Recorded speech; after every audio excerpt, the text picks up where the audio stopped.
Some breaking news coming in right here. We just upgraded the severe weather threat right there. So it doesn't happen very often, but when it does, these storms can rival something you would see in the Midwest. Yeah, that tornado we got to right go in there. the archives to find a lot of severe weather up there. Like we said, it doesn't happen very often. No, I mean, look, it's not like this area never gets severe weather, but to see them, I mean, it really is a head turner as a meteorologist when you see a level 2 out of 5 severe weather risk for which is, Seattle, Portland. Exactly. This is new, too. This is day 2, and before, it was just a level 1 where you see the orange shaded area. Now we've got that red one popping up. Level 2, so we'll see what happens right here. Yeah, I don't think tornadoes are going to be too big of a deal. There is a small tornado threat. That was one of the changes with the 2%. Yeah, it's a 2% right now. 1 out of 5 on our scale. Yeah, that's right. And so the hail, I think the hail is going to be the biggest deal with these storms. Exactly, because you got that cool pocket of air coming in. I mean, first off, you're kind of early in the season, right? You're early in severe weather season, and of course, when I talk about severe weather season, I'm mostly referring to areas that are much farther south and east of here. But in general, this time of year, you tend to get bigger hail because, you've got colder air aloft in general. And this is also a part of the country that's farther up toward the north where you're going to have colder air aloft anyway. Right. The big unique thing about this setup is we've got so much warm air that's making it that far to the north. It's the record-breaking ridge across Phoenix with that warm air, the hot air that's going to be pushed and channeled up to the north. So that's going to be hanging at the surface.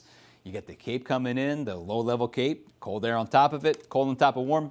It's unstable. That's why we've got the storms popping up. It's out there. You can see the look. spin. Have you seen this? We put on the little fancy wind barbs on there, showing you where the jet stream is with the water vapor. That's the polar jet. Subtropical jets down here. Look at that trough. And also, when I zoom it up here, if you notice over the last couple of hours, we had a nice little impulse around the horn that's digging out. So that's going to be our upper level low that's starting to close itself off. That's eventually going to drift up in that direction. It's going to pivot around too. Right now it's positively tilted. I think it's going to get that negative tilt to it. I think so. It is, right? Yeah, That's what we've got with the trough right there. And it's going to become occluded, so it's not going to move very quickly. And there it is. I mean, you see the warm front up toward the north of Seattle.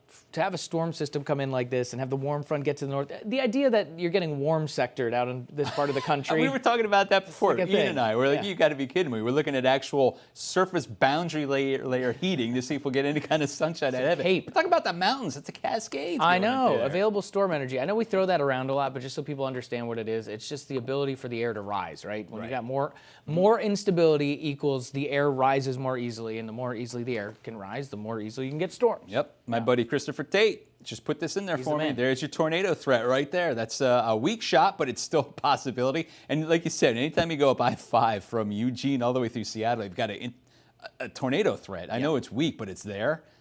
It raises eyebrows. It certainly does. It's not something you see every day. But, I mean, from time to time you see a video out of there, right? You get these kind of these... we just had it from 2018. Usually lower-end ones, but... Yeah, it's been a while. But the hail makers, to your point, I think that's going to be the big deal. Egg-size hail, look at that. Not ostrich, hen. Hen eggs. And now, is that jumbo or medium or large it's or medium. what? It's medium.